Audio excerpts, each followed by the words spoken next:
नमस्कार, आप देख रहे हैं आर हिंदुस्तान आकाश सक्सेना के साथ। आज हमारे बीच मौजूद हैं अल्पसंख्यक मोर्चा के जिला अध्यक्ष इस्लाम कुरैशी जी। इस्लाम कुरैशी जी, आर हिंदुस्तान आपका हार्दिक स्वागत करता है। धन्यवाद। अगर आज बात की जाए तो भाजपा अल्पसंख्यक मोर्चा के जिला अध्यक्ष के रूप में आपकी सबसे बड़ी उपलब्धि क्या रही?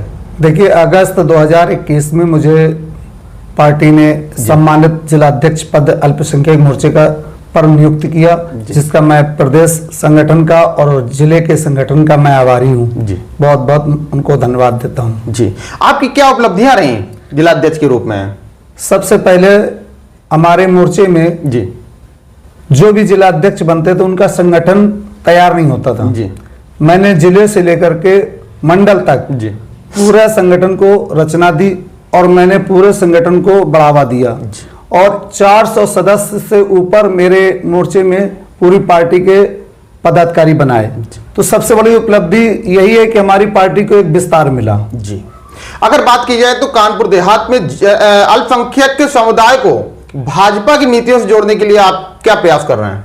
देखिए, भाजपा द्वारा जो योजनाएं आई हैं जी, गरीबों को आवास जी, किसानों का सम्मान जी, मुसलमानों को शिक्षा की तरफ बढ़ावा देना जी, और तमाम ऐसी मुस्लिम समाज के लिए योजनाएं आई जिसका लाभ उनको सीधे मिल रहा है जी। तो उस योजनाओं को मैं जन जन तक पहुंचाता हूं, जिससे मुसलमानों का विश्वास मेरी भारतीय जनता पार्टी की तरफ बढ़ा हुआ है जी। अगर हम बात करें विपक्ष में भाजपा अल्पसंख्यक विरोधी है के नैरेटिव को आप कैसे काउंटर करते हैं? देखिए, हम अपनी बात जन जन तक पहुंचाते हैं, समाज को अपने बीच में बैठते हैं, गरीबों के बीच में जाते हैं, पसमानदा समाज को लेकर अपनी बात करते हैं जी।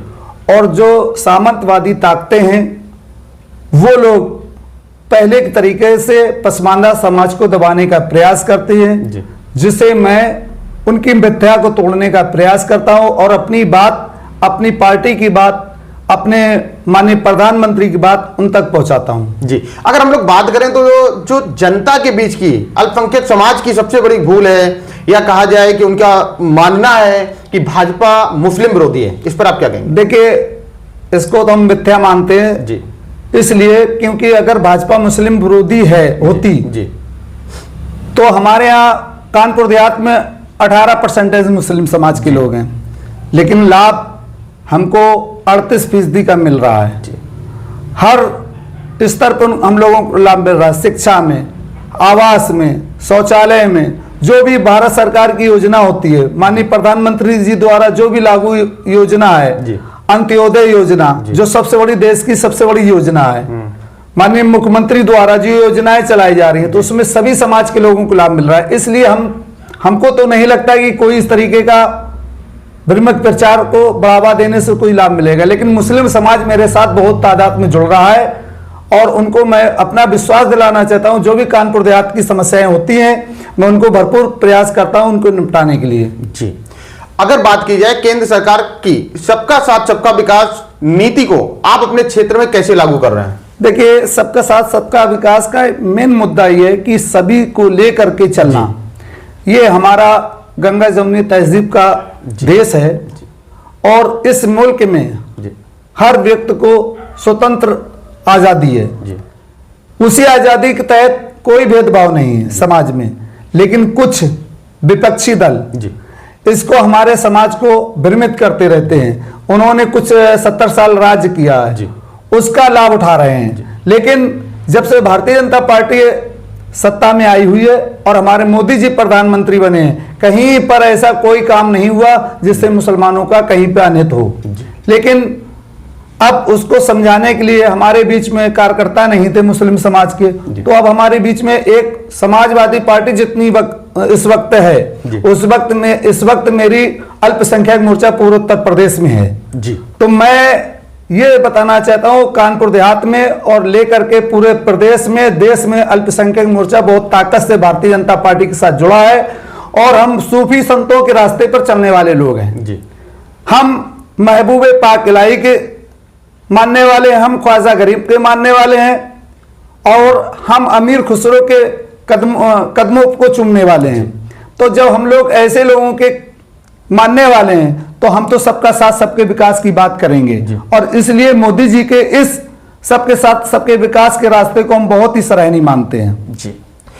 अगर बात करें कानपुर देहात के अल्पसंख्यक समुदाय की सबसे बड़ी समस्या क्या है और उसका समाधान क्या हो सकता है? देखिए, बहुत सारे सामंतवादी लोग जी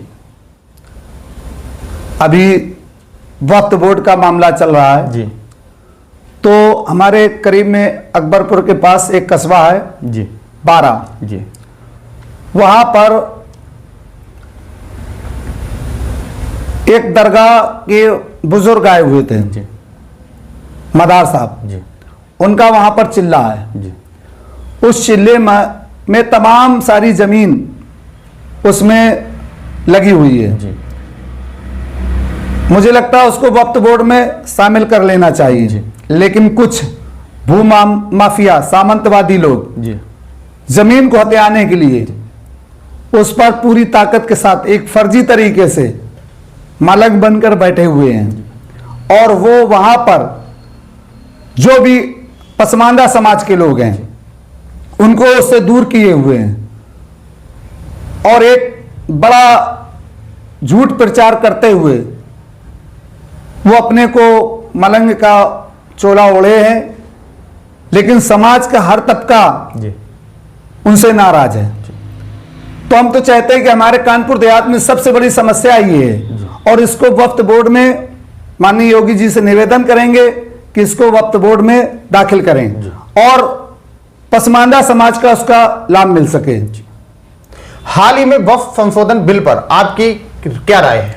देखिए, इस बिल से जो सामंतवादी ताकतें काबिज थी, भूमाफिया थी, अभी मैंने कल ही एक जगह सुना पढ़ा कि एक 5 स्टार होटल के लिए इन सामंतवादी ताकतों ने, वक्फ बोर्ड के भूमाफियाओं ने 5 स्टार होटल के लिए भूमि आवंटित की और उसका किराया, जब 5 स्टार होटल होगा तो कहीं अच्छी जगह अच्छी सिटी में होगा, बिल्कुल, तो वहां पे किराया होना चाहिए 4 लाख 5 लाख रुपए मंथली।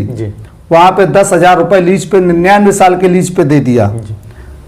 तो बताइए ऐसी स्थिति में मुसलमान को क्या लाभ मिलेगा, और खास तौर पे पसमानदा समाज पे। और इस बोर्ड में अभी तक जो भी अध्यक्ष थे, मुतवल्ली थे, वो वर्षों से एक ही जगह सीट पर बैठे हुए हैं। तो कम से कम इस विधेयक बिल से इनको हटाया जा सकेगा और दूसरे गरीब पसमानदा मुसलमानों को उस पर बैठाला जाएगा और आगे की तरक्की के लिए रास्ता बनेगा।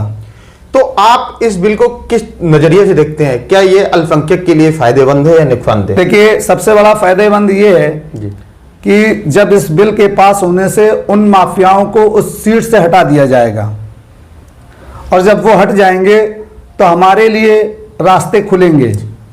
तो शिक्षा की तरफ सबसे बड़ा हम तो चाहते हैं कानपुर जमीन में, कानपुर देहात में जो भी जमीन हो उसको अस्पताल बनाए जाएं, उस पर अच्छे कॉलेज बनाए जाएं, मदरसे बनाए जाएं।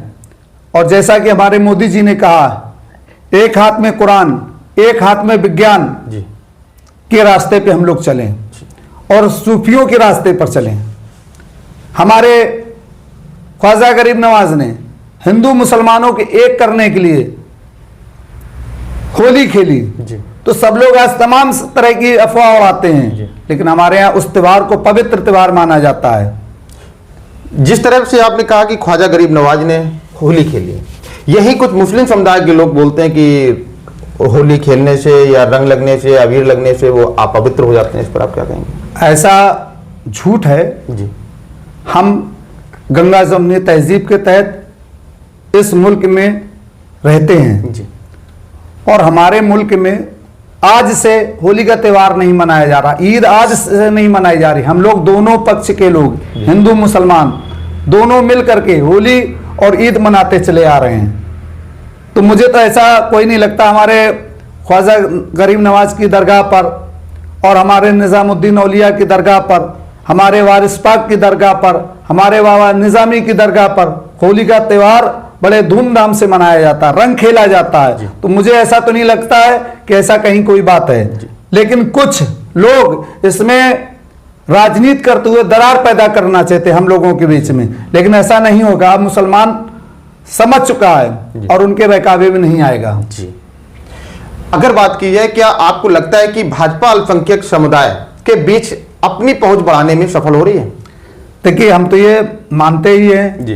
कि भारतीय जनता पार्टी आज से ही नहीं, जी। भारतीय जनता पार्टी में फाउंडर सदस्य जी। हाजी सिकंदर बख्त जी थे। और मैं जिस सरजमी से आता हूं, जी। मेरे बड़े भाई जी। जनसंघ से भारतीय जनता जनसंघ से पार्टी में जुड़े हुए हैं और फाउंडर सदस्य पार्टी के रहे, और उन्होंने सन 67 में दीनदयाल उपाध्याय जी को अपनी नजरों से दीदार किए। जी। तो मैं तो कभी ऐसा मेरे साथ भेदभाव नहीं मुझे लगा, और ना ही मुसलमानों के साथ कोई भेदभाव हुआ। आज हम सब लोग मिल करके ईद मनाते हैं। हमारे यहाँ जिला अध्यक्ष जी भी आई, हमारे यहाँ माननीय विधायक जी भी आए, तो मुझे तो ऐसा कुछ भी नहीं महसूस हुआ। जी। एक मुस्लिम नेता के रूप में भाजपा में शामिल होने का आपका व्यक्तिगत अनुभव कैसा रहा?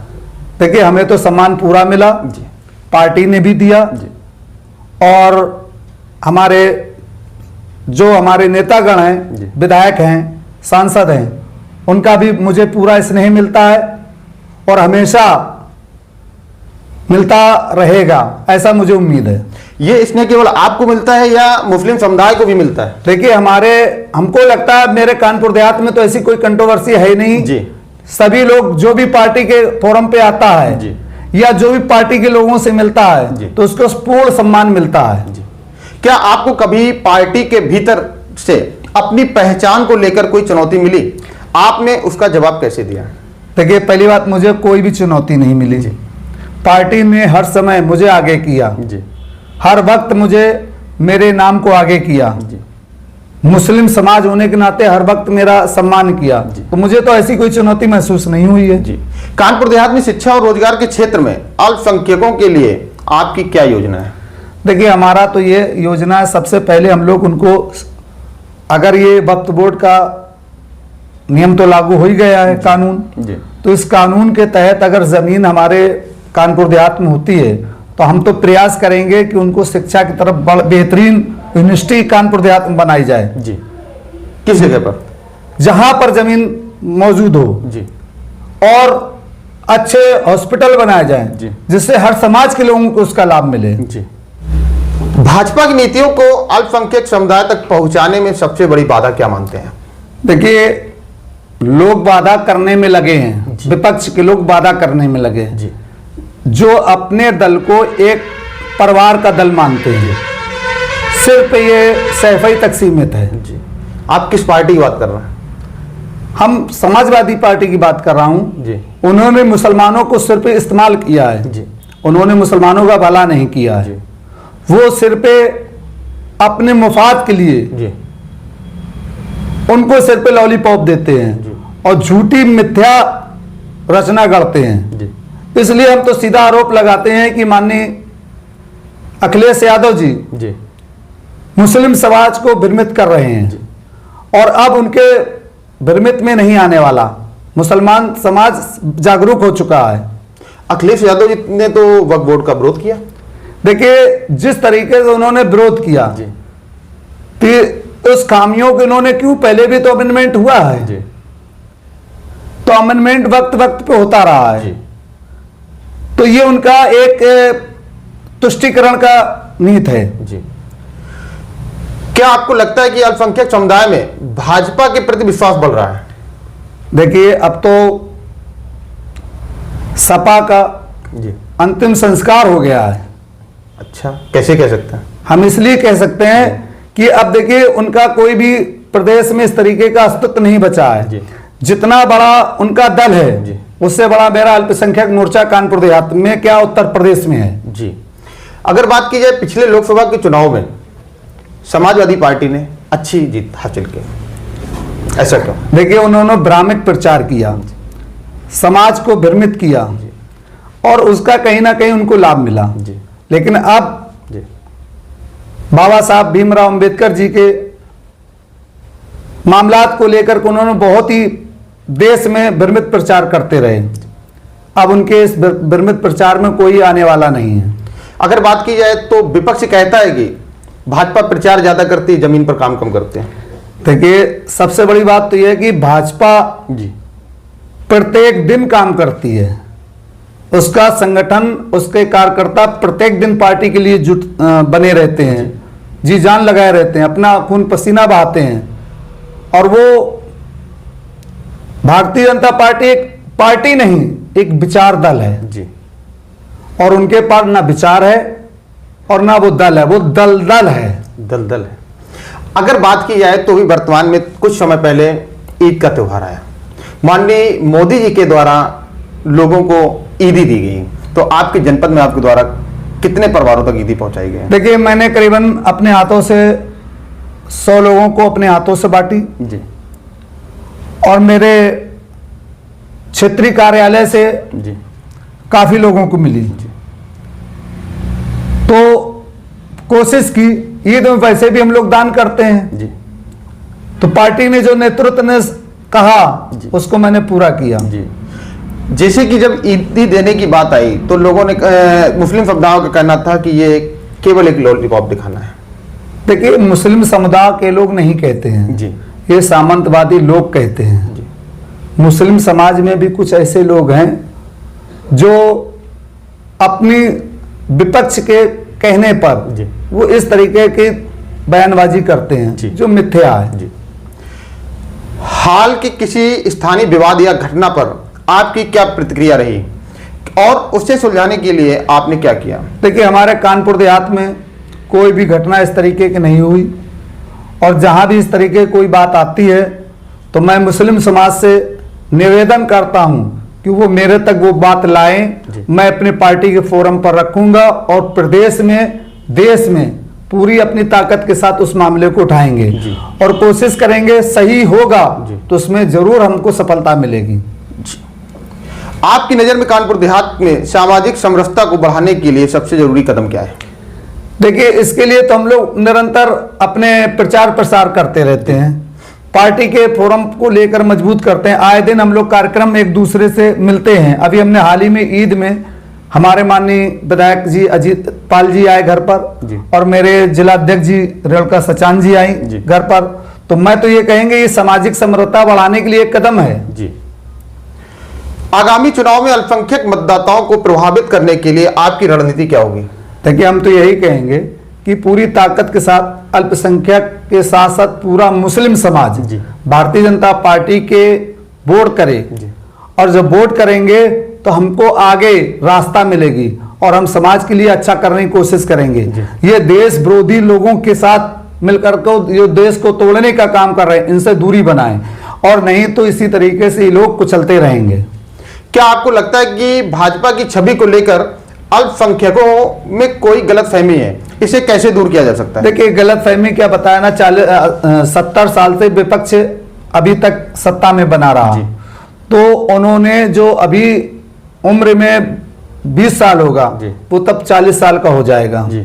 तो उन्होंने इस तरीके के मनगढ़ंत बातें कह के, झूठ बात करके उन्होंने अपनी बात की। जैसे मान ली अयोध्या वाला मसला लेके आते हैं कि भाजपा ने ये निर्णय लेके वहां पे मंदिर बनाए, ऐसा नहीं है। वो सुप्रीम कोर्ट के आदेश पर मंदिर बनी और सारे मुसलमानों ने उसका सम्मान किया, तो इसमें कोई बुराई नहीं। लेकिन उसको ये बार बार को रोकते हैं, मुसलमानों को भड़काते हैं, लेकिन अब उनके बहकावे में आने वाला नहीं है। केंद्र सरकार की योजनाओं जैसे पीएम आवास योजना या उज्ज्वला का लाभ आपके क्षेत्र में के अल्पसंख्यकों तक कैसे पहुंचा है?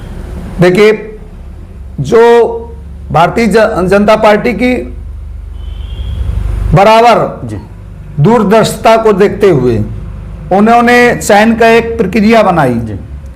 उस प्रक्रिया में 3 चरणों में उन्होंने उसको लिया और जो बेहतरीन चरण तिवारा में क्रॉस चेकिंग करा करके जो गरीब थे उनको आवास दिलाने का काम किया और आगे भी बिना भेदभाव के उन्होंने आवास दिलाए।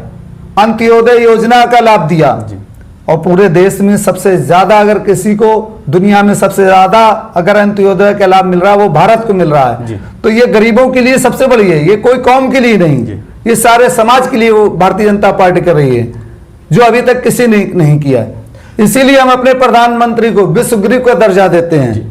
अगर बात की जाए, ओवैसी बार बार मुस्लिम को भड़काने का काम कर रहे हैं, तो इस पर ओवैसी को आप क्या कहना चाहेंगे? देखिए, ओवैसी जी का तो मामला ये है कि वो एक सीमित दल है जी, राजनीति करना उनको, और किसी व्यक्ति विशेष का दल है ये, ना कि समाज का दल है जी।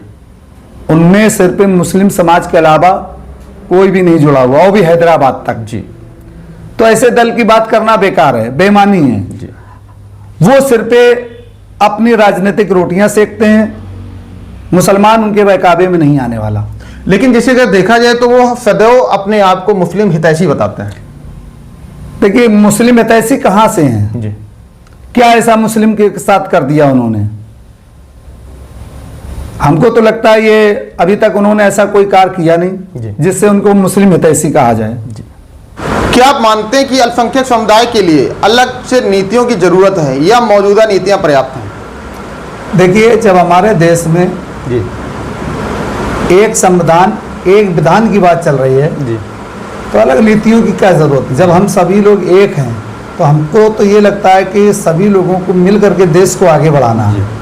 तो हमको तो ऐसा नहीं समझ में आता है। कानपुर देहात में धार्मिक स्थलों या मदरसों से जुड़े किसी मुद्दे पर आपका क्या रुख है? देखिए, मुस्लिम समाज की जो भी मस्जिदें हैं या धार्मिक दरगाहें हैं, जी कहीं पर कोई भी विवाद नहीं है। एक जगह थोड़ा सा मुतवल्ली को लेकर के विवाद है, वो 12 जी तकिया पर। जी, ये आपने बताया जैसा कि मैंने आपको पहले उससे अवगत करा दिया। जी। बाकी हमारे जिले में कोई इस तरीके की समस्या नहीं है। जी। एक नेता के रूप में आप अगले 5 साल में अपने क्षेत्र के अल्पसंख्यक समुदाय के लिए क्या बदलाव लाना चाहते हैं? देखिए, हम तो सबसे बड़ा बदलाव यही लाना चाहता हूँ, पूरा समाज के लोग, मुस्लिम समाज खुल करके भारतीय जनता पार्टी का सपोर्ट करे, वोट करे, जिससे हर व्यक्ति को पार्टी में मौका मिले। जब हम पार्टी के लिए वोट करेंगे, सपोर्ट करेंगे, तो हम वहाँ से टिकट भी लाएंगे।